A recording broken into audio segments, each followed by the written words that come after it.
আমরা অনেকেই এই ভাষণটা সম্পর্কে জানি না। আমরা অনেক ভাষণ নিয়ে এখন গর্ব করি। নবী করিম সাল্লাল্লাহু আলাইহি ওয়াসাল্লামের এই যে সর্বশ্রেষ্ঠ ভাষণ, এটা কতজন জানেন? বিদায় হজের ভাষণ। কতজন জানেন বিদায় হজের ভাষণে নবী সাল্লাল্লাহু আলাইহি ওয়াসাল্লাম কি বলেছিলেন উম্মতকে? আমরা একটু আপনাদেরকে শোনাবো, শুনিয়ে ইনশাআল্লাহ লেকচারটা শেষ করব। নবী করিম সাল্লাল্লাহু আলাইহি ওয়াসাল্লাম এই দিনে 31টা বিষয়ে উম্মতকে নির্দেশ দিয়েছেন। 31টা বিষয়, সবগুলো বলার সময় পাওয়া যাবে না, আমি কয়েকটা কথা বলছি। নবী করিম সাল্লাল্লাহু আলাইহি ওয়াসাল্লাম সবার সামনে দাঁড়িয়ে দীর্ঘ 23 বছর অক্লান্ত পরিশ্রম করে দাওয়াতি মিশন কমপ্লিট করার পরে সবাইকে সমবেত করে একটা হজ করলেন। হজ করার পরে তিনি গুরুগম্ভীর কণ্ঠে বলছেন, হৃদয়ের সমস্ত আবেগ বের করে দিয়ে বলছেন, হে জনগণ, আইয়ুহান নাস, হে জনগণ, আমি জানি না আজকের পর তোমাদের সাথে আমি কখনো মিলিত হতে পারবো কিনা। একটু চিন্তা করেন, সাহাবীরা সামনে দাঁড়িয়ে আছেন, নবীজি দাঁড়িয়ে এই কথাটা বলছেন, হে জনগণ, আমি জানি না আজকের পরে আমি তোমাদের সাথে মিলিত হতে পারবো কিনা। অতএব যে ব্যক্তি আজকে আমার এই কথাগুলোকে স্মরণ রাখবে, সে যেন অন্যের কাছে এই কথাগুলো পৌঁছে দেয়। হতে পারে যার কাছে পৌঁছে দেওয়া হচ্ছে সেই এই কথাগুলোকে বেশি সংরক্ষণ করতে পারবে। আল্লাহ পাক তার প্রতি রহম করুন যে আমার এই কথাগুলোকে অন্যের কাছে পৌঁছে দেবে। নবীজির ভাষণ। এরপর নবীজি বলছেন, জেনে রাখো নিশ্চয়ই তোমাদের পরস্পরের, মুসলিমদের পরস্পরের সম্পদ, পরস্পরের রক্ত, পরস্পরের এই যে জান, মাল, ইজ্জত, এগুলো একে অপরের জন্য হারাম। মুসলিমদের পরস্পরের রক্ত, পরস্পরের ইজ্জত, সম্মান একে অপরের জন্য হারাম। এর হানি করা একে অপরের জন্য হারাম। ঠিক যেমন আজকের এই দিন হারাম, এই শহর হারাম, এই মাসও হারাম। নবী করিম সাল্লাল্লাহু আলাইহি ওয়াসাল্লাম বলছিলেন, জেনে রাখো 3টা বিষয়ে যেন তোমাদের অন্তর কখনো খেয়ানত না করে। 3টা বিষয়ে তোমাদের অন্তর যেন কখনো খেয়ানত না করে। 1, তোমরা যে কাজটাই করবা শুধু আল্লাহ পাকের সন্তুষ্টির জন্য করবে। তোমরা যে কাজই করবে শুধু আল্লাহর সন্তুষ্টির জন্য করবে। তোমাদের শাসক বর্গের কল্যাণ কামনা করবে।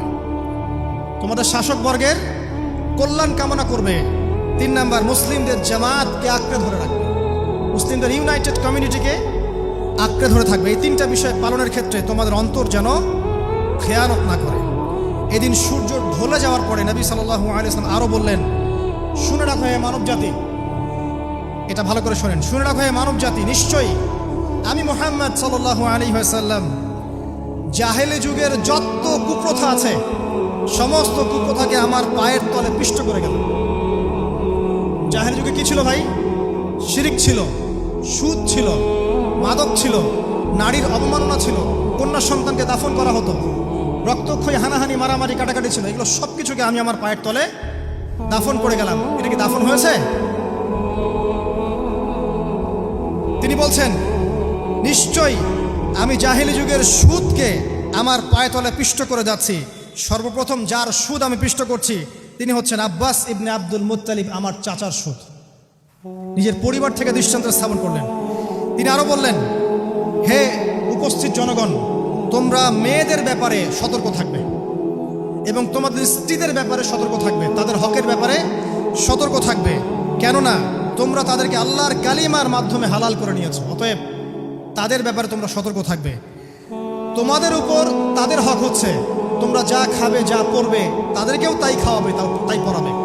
আর তাদের উপর তোমাদের হক হচ্ছে তারা তোমাদের বিছানায় এমন কাউকে আসতে দিবে না যাদেরকে তোমরা অপছন্দ করো। নবী করিম সাল্লাল্লাহু আলাইহি ওয়াসাল্লাম আরো বলছেন, এই দিন আইয়ুহান নাস, হে মানব জাতি, তারাকতু ফিকুম আমরাইন, জেনে রাখো আমি তোমাদের সামনে মাত্র 2টো বস্তু ছেড়ে গেলাম। কয়টা বস্তু? লান তাদিল্লু মা তামাসসাকতুম বিহিমা, তোমরা কোনোদিন পথভ্রষ্ট হবে না যতদিন এই 2টা বস্তুকে আঁকড়ে ধরে থাকবে। কিতাব আল্লাহ, আল্লাহর কিতাব, ওয়া সুন্নতি নবীহি, এবং তার নবীর সুন্নাহ।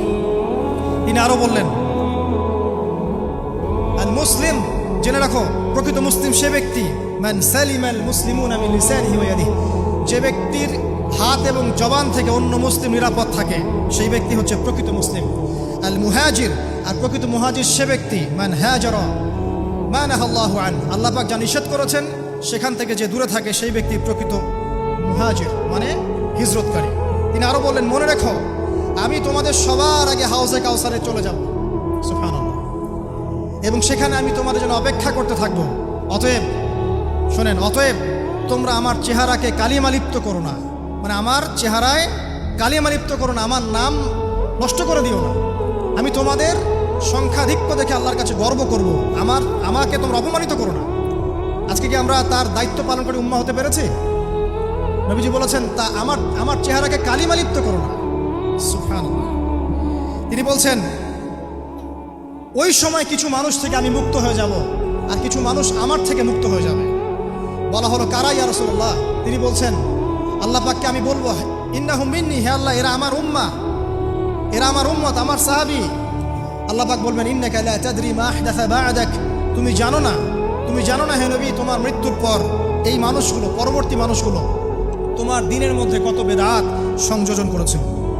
তিনি আরো বলেছিলেন, হে জনগণ, জেনে রাখো, প্রত্যেক পরিবারের জন্য প্রতি বছর একটা করে পশু জবাই করার বিধান। প্রত্যেক পরিবারের জন্য, সামর্থ্যবান পরিবারের জন্য প্রত্যেক বছর একটা করে পশু জবাই করার বিধান রয়েছে।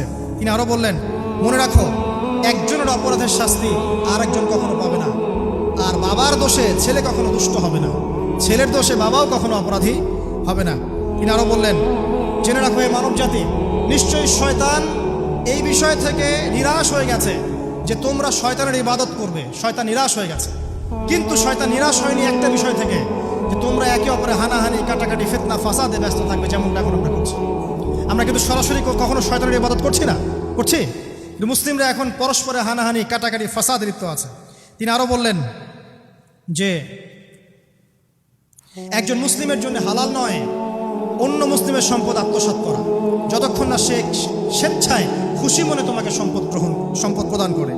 অতএব তোমরা একে অপরের প্রতি জুলুম করবে না। তিনি আরো বললেন, সাবধান, আমার ইন্তেকালের পরে তোমরা একে অপরের গর্দান উড়িয়ে কাফের হয়ে যেও না।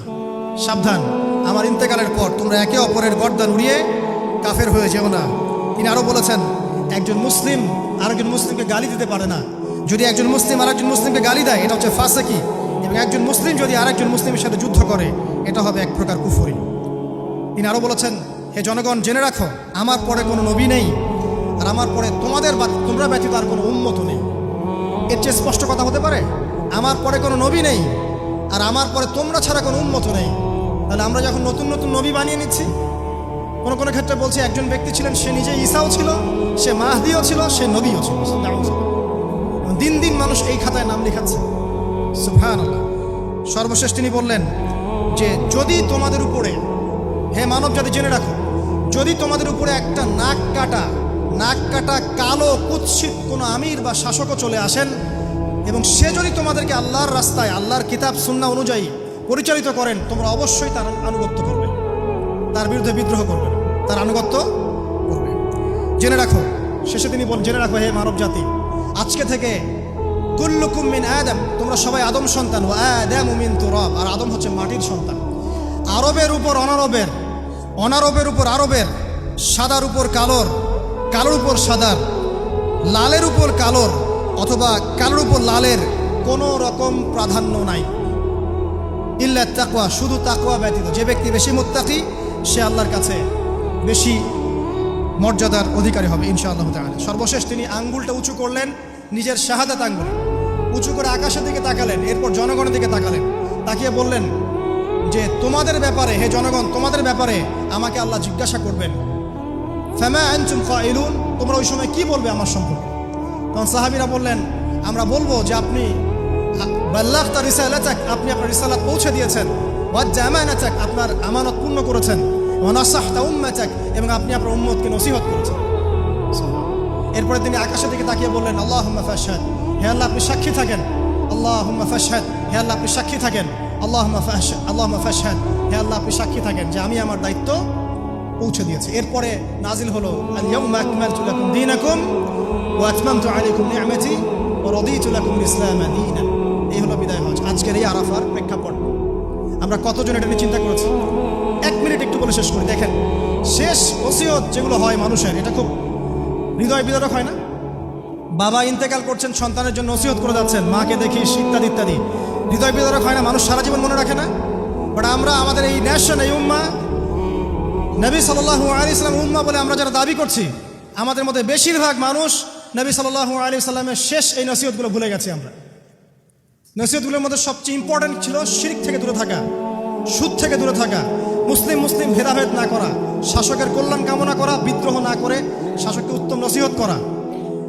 এবং আরেকটা হাদিসে তিনি বলেছিলেন 5 ওয়াক্ত সালাত আদায় করবে, সাওম পালন করবে, রমজান মাসে সাধ্যমতো সাদাকা করবে, মুসলিমদের জামাত আঁকড়ে ধরবে, ইনশাল্লাহ হাসতে হাসতে জান্নাতে প্রবেশ করবে। আও কামা ক্বালা আলাইহিস সালাম। জাহেলি যুগের সমস্ত প্রথা ছেড়ে দেওয়া ছিল আজকের দিনের মূল মর্ম, আমরা ছাড়তে পারছি না। সুদ ছেড়ে দেওয়া ছিল মূল মর্ম, ছাড়তে পারছি না। শিরক থেকে বেরোতে পারছি না। বেদাতীদের ব্যাপারে ধমক দেওয়া হয়েছে, বেদাত ছাড়তে পারছি না। খেয়াল করে দেখেন, মুসলিম মুসলিম হানাহানি কাটাকাটি এখনও ছাড়তে পারছি না। ইভেন ধর্মতাত্ত্বিকভাবেও আমরা বহু দল এবং উপদলে বিভক্ত হয়ে গেছে, কারোর সাথে কারো ঐক্য নাই। সব মিলিয়ে নবী সাল্লাল্লাহু আলাইহি ওয়াসাল্লামের শেষ ওসিয়তগুলো, কিতাব এবং সুন্নাহ আঁকড়ে ধরা, এটা আমরা সবাই আঁকড়ে ধরতে পারছি না।